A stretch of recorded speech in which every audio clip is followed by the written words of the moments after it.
Every year it seems that we all hear the same myth given out by a lot of hunters, that they have killed a cull buck. And first off, let me say, first and foremost, if you are happy with your deer, then you're doing good. I'm happy for you.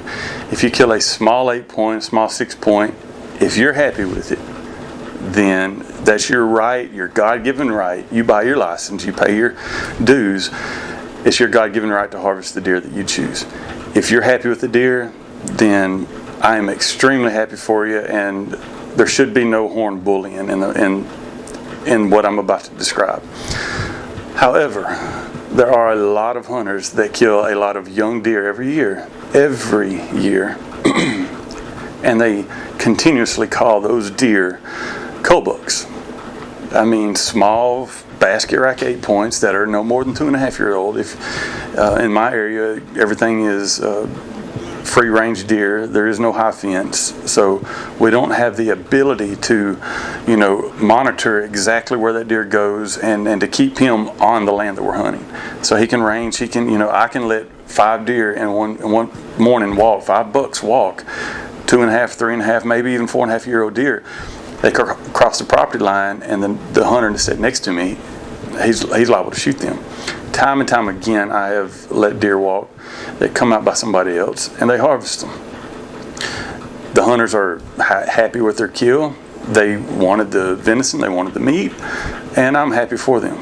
That is a God-given right. Everyone who wants to hunt should have that luxury to be able to harvest a deer of their choosing. So the myth on the cull comes in by hunters that shoot smaller bucks, and to justify their own actions, to make themselves feel better about harvesting a small buck, they call them culls. And it could be maybe a wop-sided rack, 6-point, 7-point, 8-point, maybe 10-point, maybe wop-sided. Maybe he's got an extra point on this side. Maybe he doesn't have eye guards one year. Maybe he broke his eye guards off.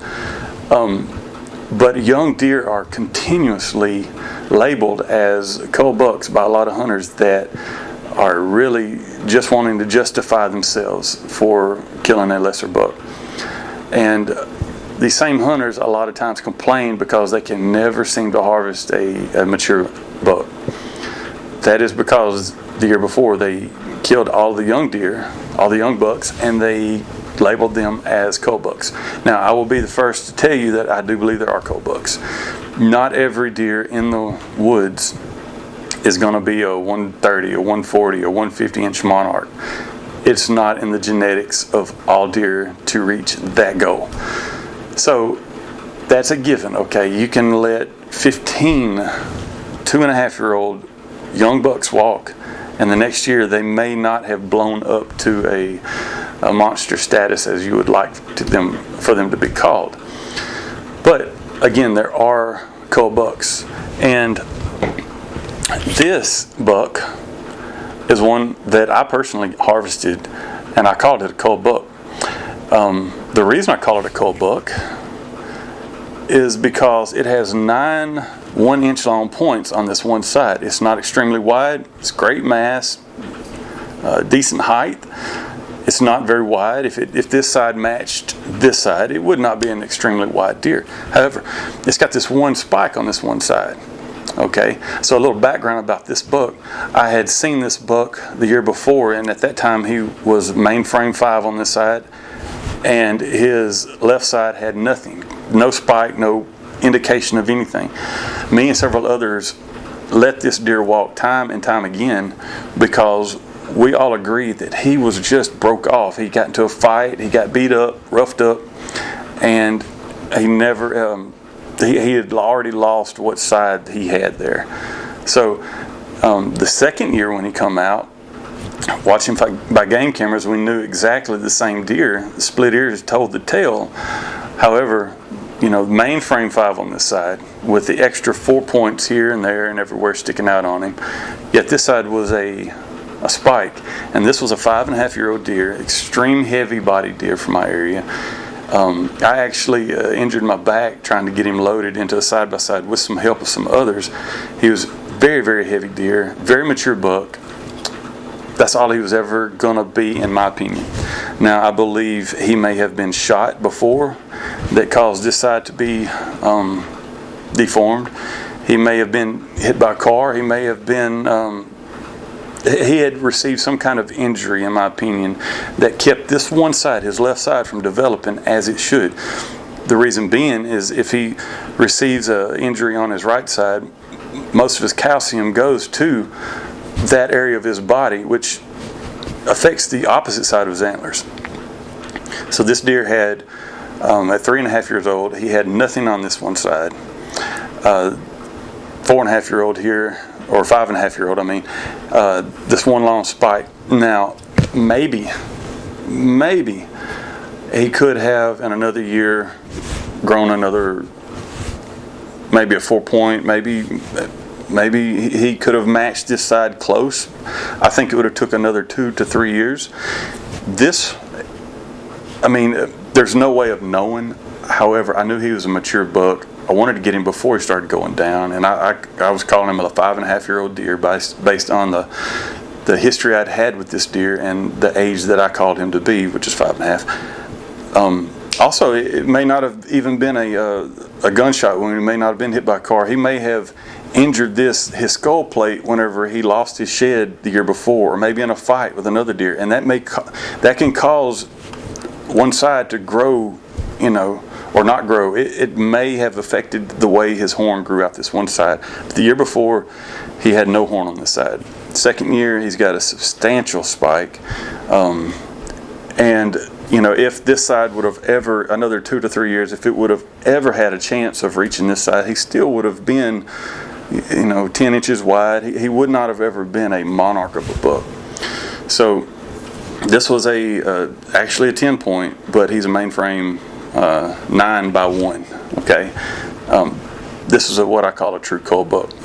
I do not buy that every young buck that walks through the woods, that comes out by hunters that want to squeeze a trigger, I do not buy it that every deer they see and they shoot like that is a cull deer. I do believe that they feel better about themselves by shooting such deer. However, if you want the deer, harvest the deer. Just don't come out and try to tell other people that it's a cull buck when it's clearly not. So there's a lot of speculation, a lot of myths going on about cull bucks, and how most hunters that do kill these cull bucks every year, and they complain that they never see monster bucks. There's a reason for it, people, and just have some patience. Give some deer some more time. Hunt individual bucks. Use game cameras to your advantage. Pick out a deer that is a 150-inch monarch, one that you want. Hunt that individual buck. Be willing to let younger deer walk, and suddenly you'll stop killing a lot of cull bucks, and suddenly you'll start harvesting more mature bucks. It's a trick of the trade. It's a compromise. You have to have patience. You have to give some of these deer some time. By singling out individual bucks, running game cameras, finding out what inventory you have. Say you run game cameras on 40 acres. Say you have, well, not 40 acres, but whatever parcel you're hunting, and you have 8 bucks on camera, yet you have 2 that are above and beyond the other 6. Set your sights on those deer. Come up with a good game plan, a strategy to harvest those deer. Be smart about it, and don't get the itchy trigger finger and end up harvesting a lesser deer. Come out and tell everyone that it's a cull buck.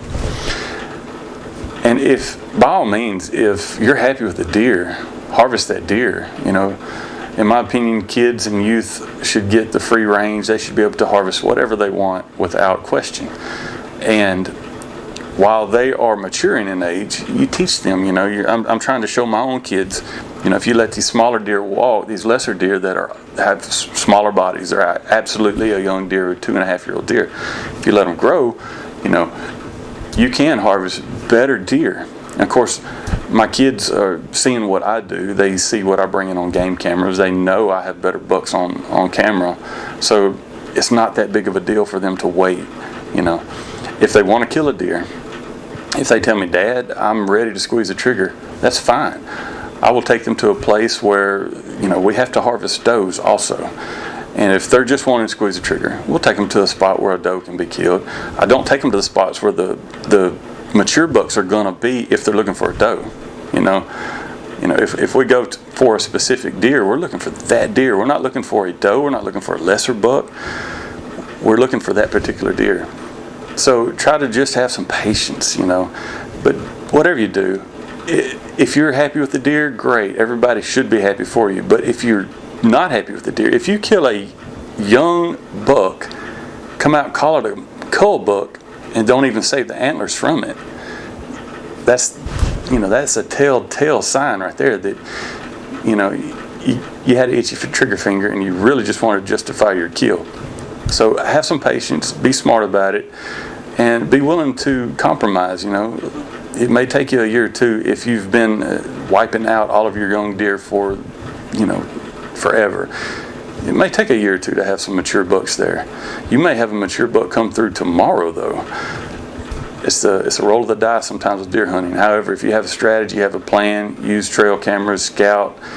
If you do everything with a good plan intact, trying to be smart, you can harvest mature bucks every year. And you don't have to come out telling everybody that this little 2.5-year-old 8-point is a cull buck. So it kind of cracks me up. That's the reason I'm smiling through this whole video. And I love the guys that hunt with me. Some of them are the guys that I'm describing. They just want to squeeze a trigger every so often.